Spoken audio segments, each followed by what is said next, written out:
আসসালামু আলাইকুম ভিউয়ার্স, আমি Mili. Welcome to Mili's kitchen. সবাই কেমন আছেন? আশা করি সবাই ভালো আছেন।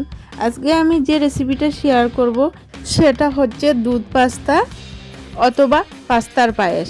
এটা খেতে অনেক টেস্টি হয় আর খুব কম সময় হাতে নিয়ে এই রেসিপিটা আপনারা বানাতে পারবেন। চলুন এই দুধ পাস্তা বানানোর রেসিপিটা দেখে নেই। প্রথমে আমি গ্যাস অন করে চুলায় কড়াই বসিয়ে 1 চা চামচ তেল দিয়ে দিয়েছি। হিট হয়ে গেলে তাতে দিয়ে দেব মাকারনি পাস্তা 100 গ্রাম। এবার এই পাস্তাগুলোকে একটু হালকা ব্রাউন কালার করে ভেজে নেব। আমি এরকম শেপের পাস্তা নিয়ে নিয়েছি, আপনারা চাইলে যে কোনো শেপের পাস্তা নিয়ে নিতে পারেন। দেখুন আমি হালকা ব্রাউন কালার করে ভেজে নিয়েছি। এবার এর মধ্যে দিয়ে দেব 300 গ্রাম তরল দুধ। এখন দিয়ে দেব লং এলাচি,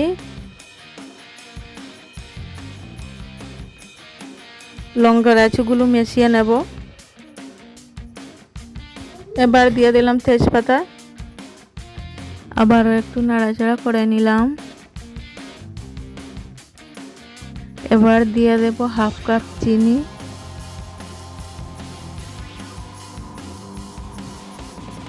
এখন চিনিগুলোকে ভালোভাবে পাস্তার সঙ্গে মিশিয়ে নেব।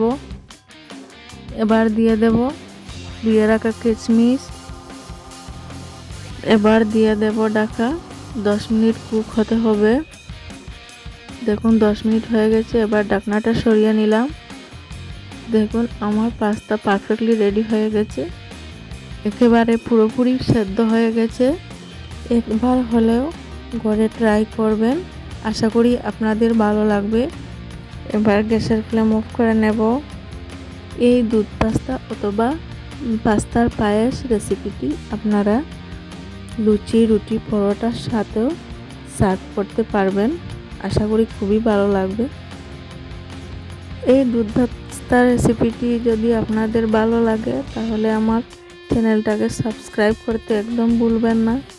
আর পাশে থাকা বেল আইকন বাটনটা ক্লিক করে অল বাটনটা সিলেক্ট করে নেবেন। এতে আমি যখনই কোনো ভিডিও আপলোড করব তার নোটিফিকেশন সঙ্গে সঙ্গে আপনাদের কাছে পৌঁছে যাবে। আল্লাহ হাফেজ।